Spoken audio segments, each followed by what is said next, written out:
Assalamualaikum. Jangan lupa like, comment, and subscribe. Bye.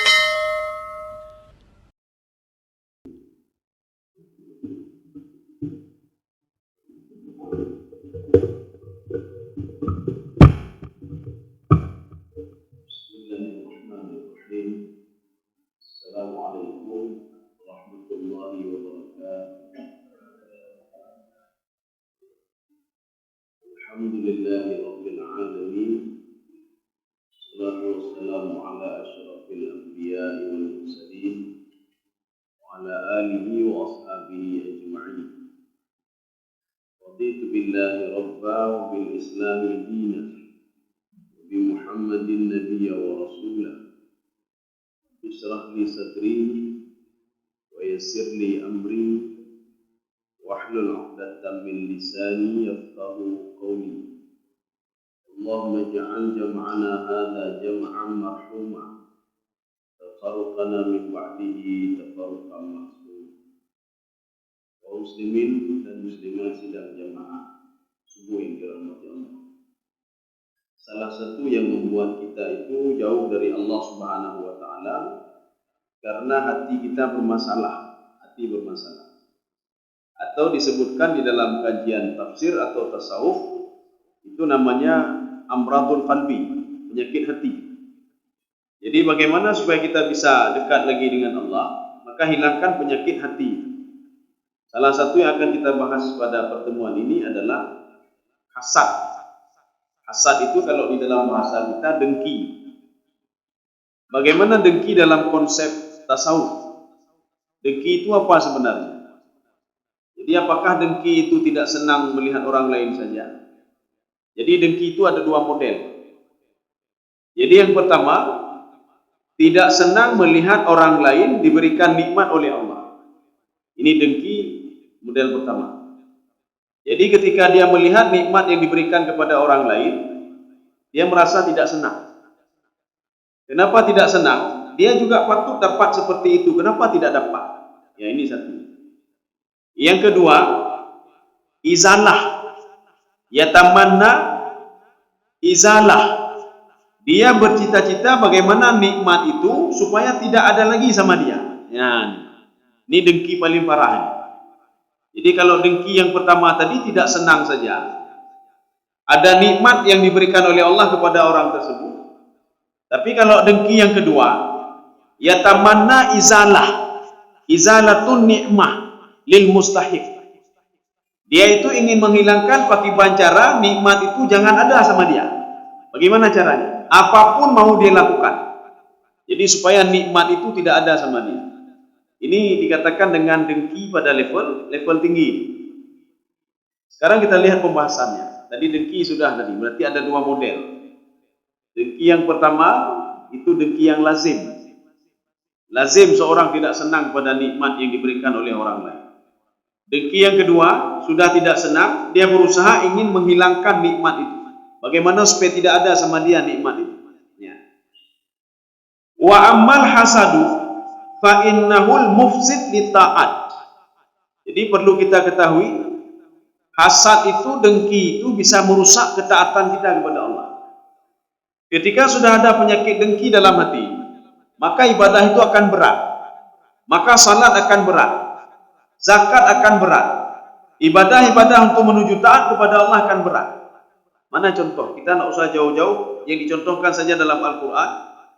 Iblis dengki kepada Nabi Adam AS. Dan berusaha semaksimal mungkin bagaimana Nabi Adam tidak diberikan nikmat lagi oleh Allah. Kan sudah berhasil. Jadi yang dilakukan oleh iblis itu berhasil. Dia menggoda Nabi Adam AS dengan cara apapun. Ya. Kita jangan berpikir nanti khusus untuk Nabi Adam saja. Tidak. Untuk anak cucu Nabi Adam, apapun mau dilakukan. Jadi makanya nanti ada strategi yang dilakukan oleh syaitan. Maka kenapa kita begini sebelum masuk strategi ini? Kenapa kita ketika mau salat, ketika tidak khusyuk dalam salat, kita disuruh baca Allahumma a'udzu bikalimatillahi tammati minasyaitonir rajim. Bismillahirrahmanirrahim. Kita meludah di sebelah kiri 3 kali. Karena untuk mengusir setan itu.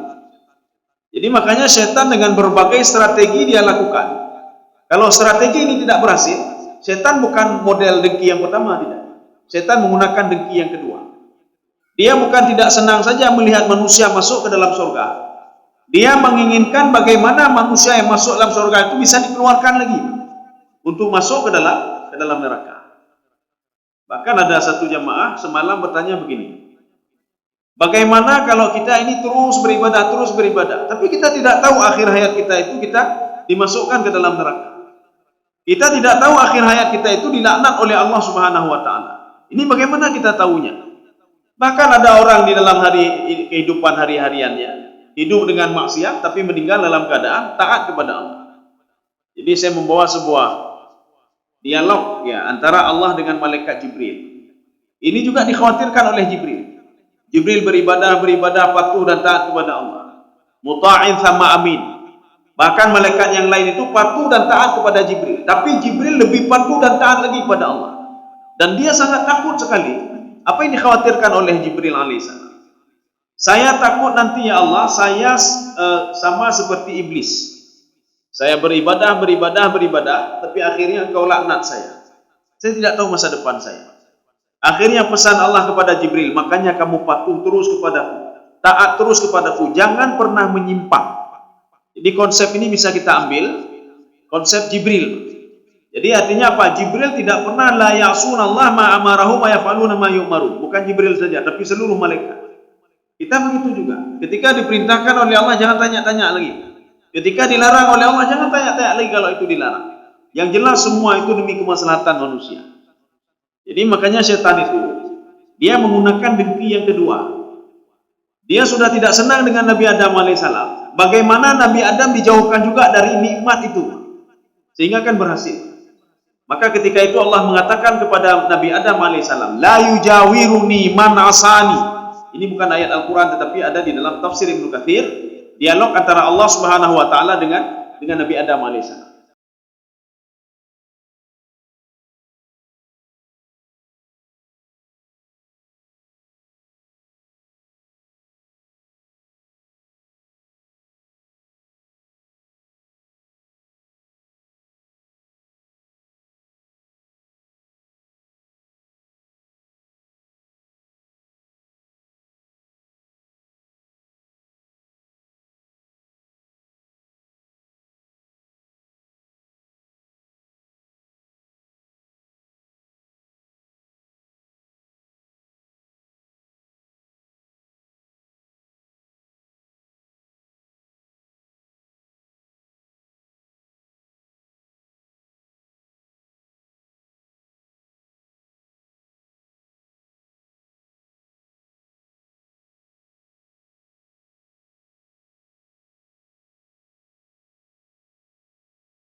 Paling enggak apa? Kita jangan merasa tidak enak. Biasa saja. Dia kan makhluk Allah, kita kan makhluk Allah juga. Apalagi dengki yang model kedua.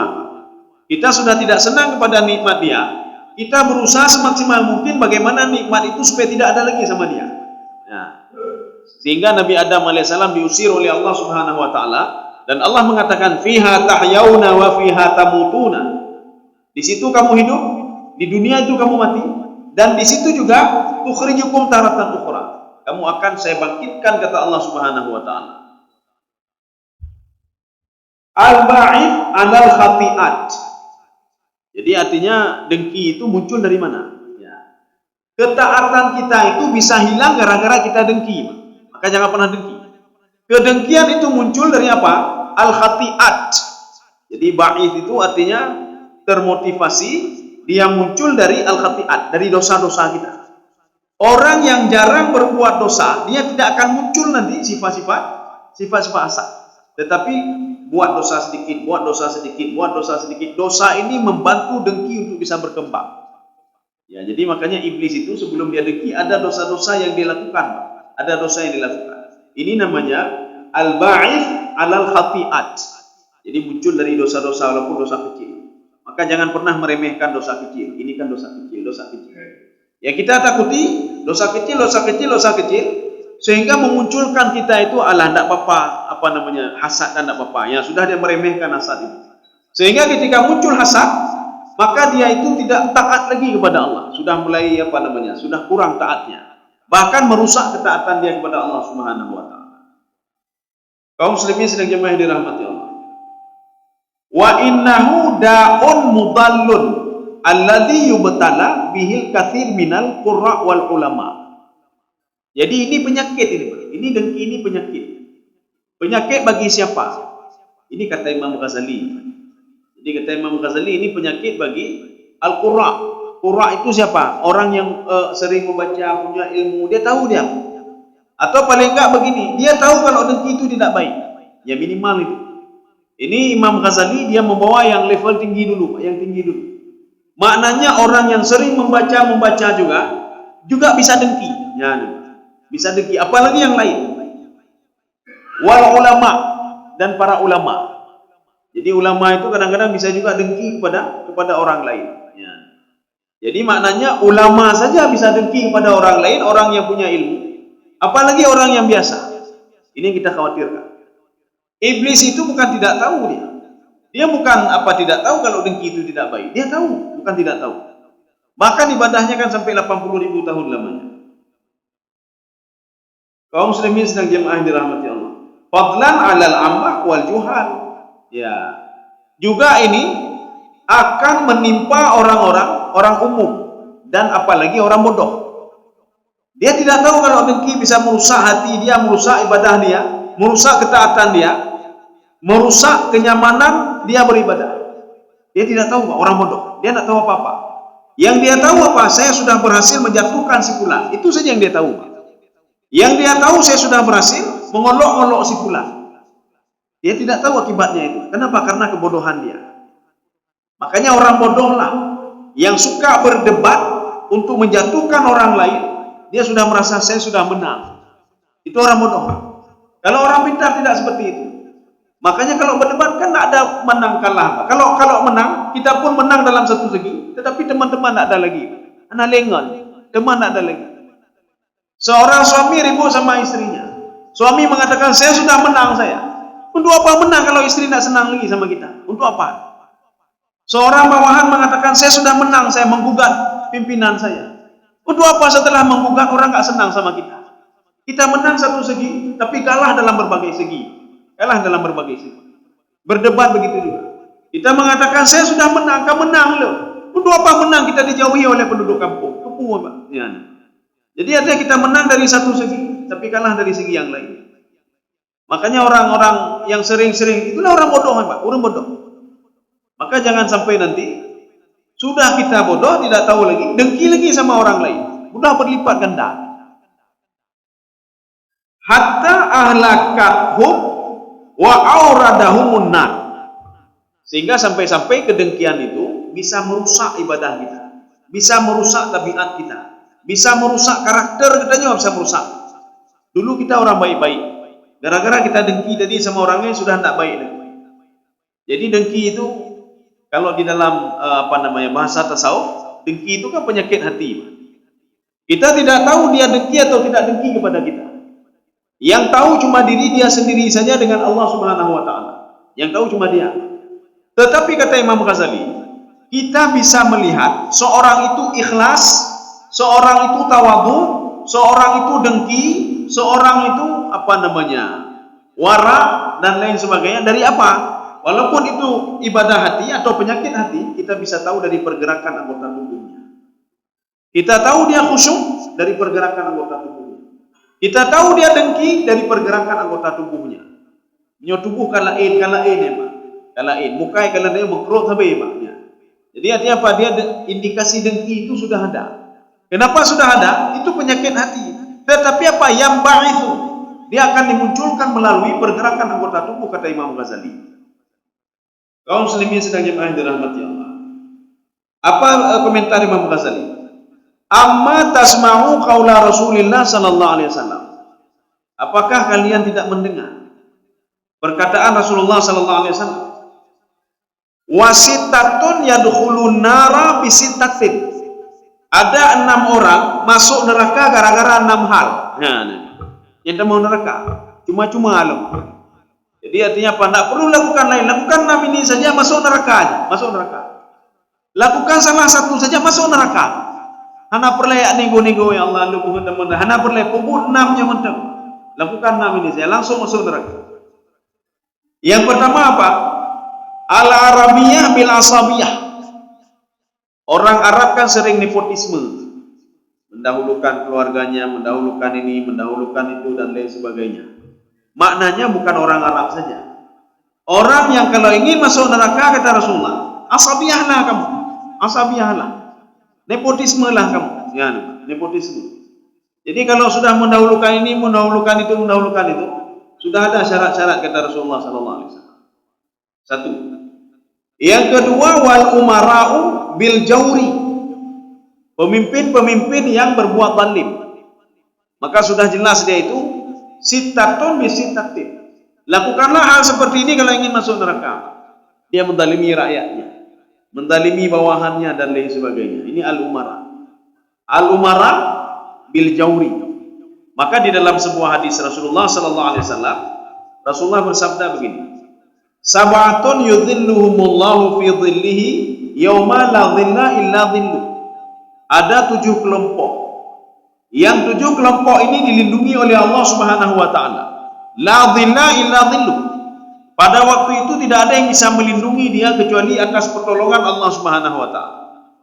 Salah satunya yang pertama, al-imamu al-adilu.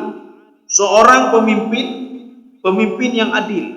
Adil dalam apa? Konsep adil itu kan begini. Menurut porsinya masing-masing, itu adil namanya. Si fulan dapat sekian, si fulan dapat sekian, si fulan, itu adil namanya. Jadi bukan dalam porsi yang sama, tidak. Itu bahkan tidak adil. Kita punya anak, ada 3 anak atau 2 anak. Anak pertama kita kasih jajan dia 5.000 rupiah. Kenapa? Karena masih SD. Anak yang kedua sudah SMP, kita kasih 10.000. Anak yang ketiga sudah SMA, kita kasih 15.000 atau 20.000. Itu adil namanya. Kenapa adil? 5.000 sesuai dengan kebutuhan dia. 15.000 atau 10.000 sesuai dengan kebutuhan dia. 20.000 sesuai dengan kebutuhan dia. Itu adil namanya. Makanya jangan pernah kita mengatakan, ya Allah, engkau tidak pernah adil sama saya. Nyantalah pada keliru. Itu keliru. Seorang itu dengan rezeki yang sedikit, ibadahnya makin bertambah. Dengan rezeki yang sedikit. Bahkan dia berdoa kepada Allah. Ya Allah, terima kasih ya Allah. Dengan engkau berikan saya seperti ini, saya ibadah terus bertambah. Kalau engkau berikan saya nikmat yang banyak, saya kalah lelong nikmat. Lalai dengan kedai, lalai dengan hotel, lalai dengan nyawa, lalai dengan je, ya Allah. Lalai dengan perusahaan itu. Tetapi akibat engkau berikan nikmat sedikit, saya sudah mencukupi ini, Allah. Saya baik dengan anak saya, baik dengan keluarga saya. Cuma engkau berikan nikmat yang banyak. Kalau lelong jak kedai Eropa, jak kena, jak kedai, tak pernah ketemu saya sama anak saya. Ya. Kemudian apa? Oh, diberikan rezeki kepada si fulan dengan yang banyak. Itu sudah sesuai dengan porsi dia. Dia sering bersedekah, sering berbuat kebaikan-kebaikan.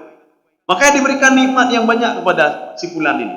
Jadi makanya yang dikatakan adil itu memberikan sesuatu sesuai dengan porsinya. Maka lebih tidak adil kalau ada orang tua memberikan semua 5.000 semuanya. Yang SD 5.000, SMP 5.000, SMA 5.000. Maka yang SMP akan protes. Yang SMA juga protes. Tapi juga kita balik, kalau yang SD kita berikan 20.000, 20.000, 20.000. Kalau menurut kita itu sudah adil, tapi kita sudah menzalimi yang TK tadi. Dia padahal cukup 5.000 saja, kita berikan 20.000. Maka dengan uang sisa itu entah apa-apa dia beli. Ya. Sehingga tidak dia butuhkan, dia beli juga. Kita sudah menzalimi dia. Kaum muslimin sedang jemaah yang dirahmati Allah. Jadi makanya salah satunya adalah al-imamu adil. Seorang pemimpin itu akan masuk ke dalam surga. Gara-gara apa? Gara-gara adil dia, Pak. Itu saja. Walaupun pelaku li rakyat dia, Pak. Pelaku li rakyat. Dia sudah berbuat adil begini menurut porsinya masing-masing. Walaupun nanti ada yang ngomong ke dia, yang jelas dia sudah berlaku adil. Dengan adil itu saja dia sudah dapat perlindungan Allah di padang mahsyar. Oh, saya tidak diangkat sebagai pimpinan, jangankan ke presiden, Pak. Menjadi ke menteri ini Yohana, Pak. Ya. Oh, paling enggak kita memimpin keluarga.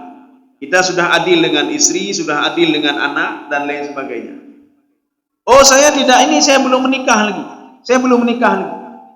Berlakulah adil pada anggota tubuh kita.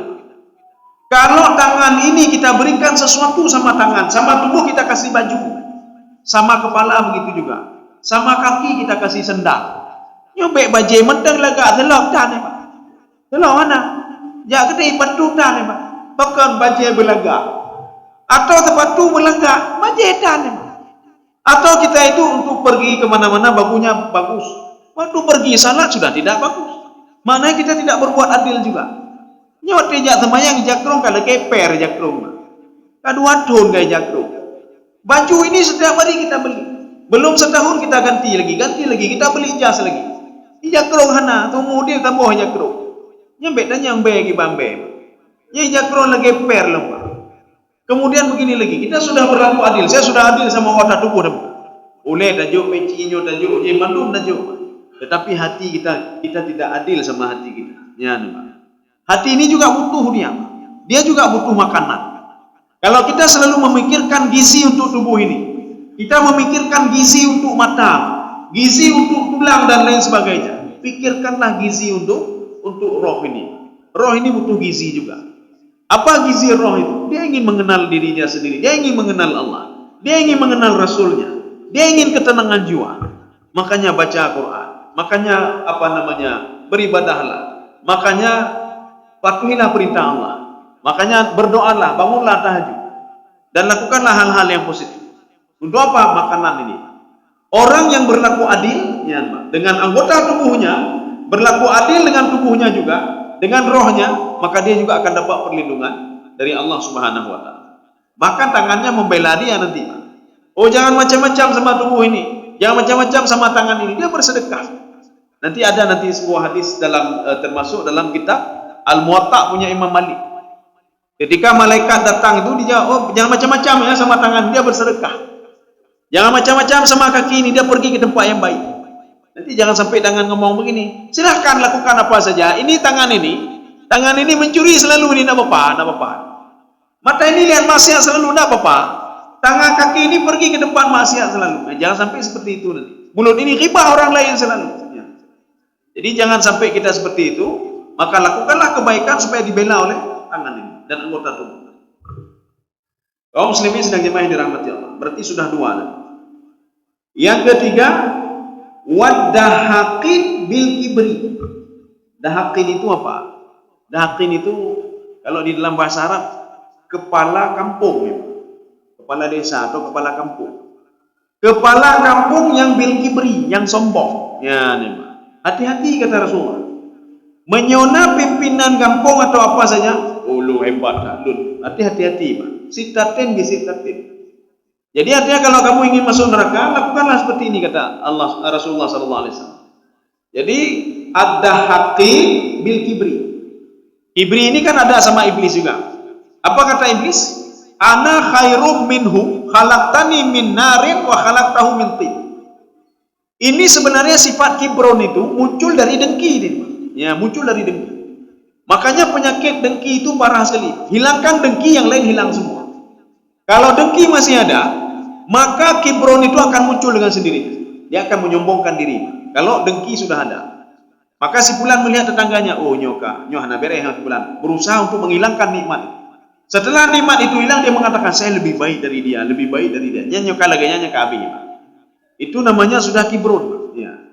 Dia mengaku dia lebih baik. Saya lebih baik. Kalau enggak ada saya mana ada. Kalau bukan saya enggak bisa begini. Kalau bukan saya enggak bisa begini. Kalau bukan saya enggak bisa begini. Itu kan saya yang kuat itu. Itu kan saya. Ya, ini ad-dahakin namanya. Jadi dahakin itu bukan satu, tetapi banyak pemimpin-pemimpin desa yang mereka itu bil kibri. Jadi ini ba'il sa'. Artinya apa? Kibron tadi itu sudah melekat dalam diri dia. Maka untuk menghilangkan kibron itu, hilangkan dulu dengki. Kalau dengki hilang, yang lain itu hilang sendirinya. Ya. Jadi dengki dulu hilangkan. Seperti seorang itu kena penyakit mah. Kalau sudah kena penyakit mah, iplung mbak ulel mbak, memang iplung mbak bo'o dan lain sebagainya. Jadi jangan menghilangkan sakit kepalanya, sakit mahnya hilangkan, semua hilang insyaallah. Penyakit mah berada, pikiran pusing gadah hanya mandu gadah dengar mengat. Tapi menyot aja ubat dengar, aja ubat penenang. Tenang kita sebentar 2 jam, bangun tidur sudah mah lagi. Ya. Sakit kepala begitu juga. Tak belum pun nanti bodrek, tak boleh lempeng, tak boleh tajik, tak boleh lempeng nanti bakal pulih. Kan bakal pulih kemah ni Pak. Jadi artinya apa? Hana kada penyakit oleh. Karena sumber penyakit kepalanya bukan di sakit kepala, tapi di sakit mah. Maka hilangkanlah penyakit mah itu, sakit-sakit kepala hilang. Maka begitu juga. Ini saya kok susah sekali beribadah. Saya kok begini, kok kenapa begitu? Kenapa saya sombong sekali? Hilangkan dulu penyakit dengki sama orang lain, hilangkan. Ya, Terima kasih.